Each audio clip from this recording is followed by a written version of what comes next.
My name is Professor Lisa-Dionne Morris.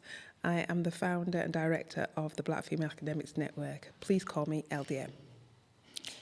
My name is Dr. Sally Osei-Appiah, and I am the chair of the Black Female Academics Network. I have one. Recently we had one of the academics at the University of Leeds, alongside the Horizon Institute at the University of Leeds, approach the network to ask whether the network would help to facilitate a conference on WASH, which is water, sanitation and hygiene. The success was that we were able to galvanise the members, the Black Female Academics Network, and also their network in order to participate in the event. So from being a small localised event, it became an international event with people speaking in from the University of the West Indies, Namibia, Botswana, Ethiopia, as well as the UK, and academics from across the faculties, which include biological sciences, AI, as well as engineering and healthcare. So it's networking to network, and that's the key to it. You have networks, and we bring together those networks with our Black female academics because we can then reach more people.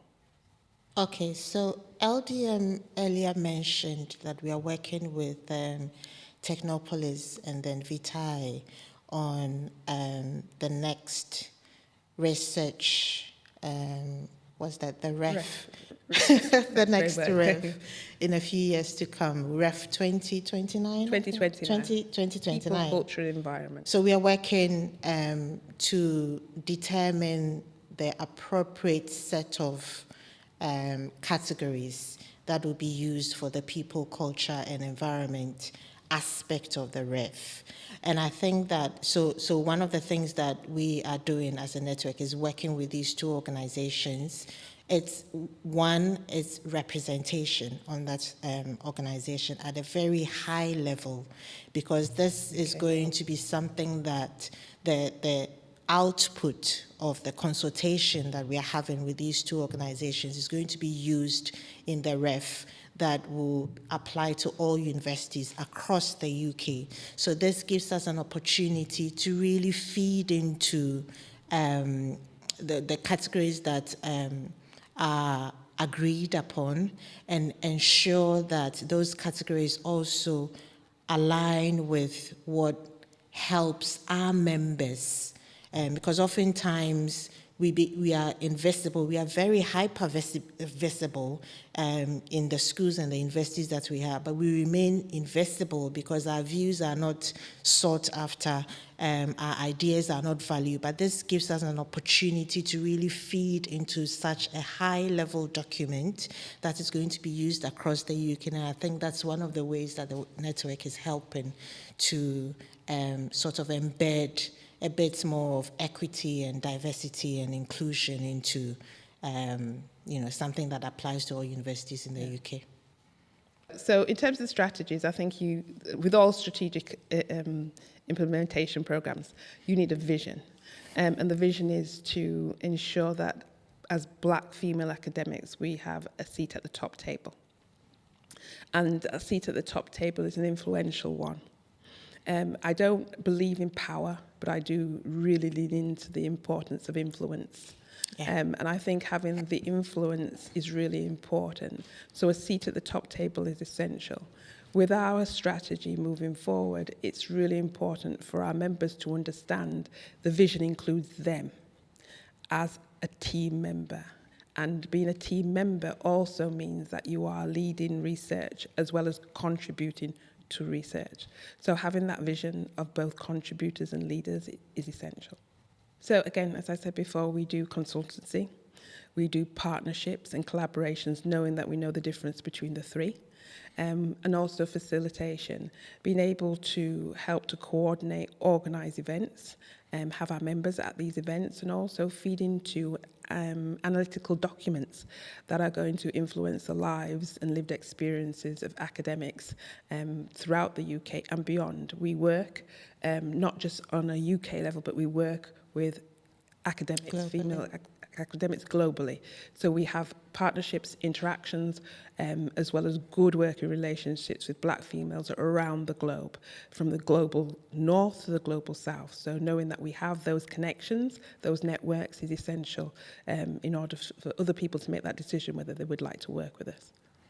I think the other thing that we can also add is we are very, very interested in working with other networks within the UK and outside of the UK, because we feel that we are all working towards the same thing, and it doesn't make sense for us to be working in isolation or in competition with each other. So it's really important for us to know that we are collaborating or seeking to collaborate with the other networks. And I hope that we'll be able to get to a point where we work very, very closely with the other networks, whether in the UK or globally. So we have annually let the research speak for itself. We've been very fortunate in the last couple of years to be supported by the University of the West Indies. There's no shortage of black female professorial at that level at the University of the West Indies, and you'll find that probably within the African continent, but in the UK, that's a very different picture. So we have the Let the Research Speak for Itself, where we showcase everything from anthropology to astronomy, everything from physics to social sciences to engineering to medicine. Women that are at professorial level, just 10 minutes talking about their research in order to present their expertise, but also to give that vision of what could be for the younger generation. So that's how we really work together. Also, we have guest lecturers coming in, and we also have online activities such as workshops where our members throughout the globe can present. Again, we had another activity by an academic in Kenya who works for the UN, focused specifically on decolonizing methodologies, which is not something that we are well versed on in the UK, but they have expertise in a ground level within Kenya. So if anybody would like to showcase their expertise and deliver a lecture for the Black Female Academics Network online or face-to-face, please let us know. The other thing I wanted to add to that is that we recognize that,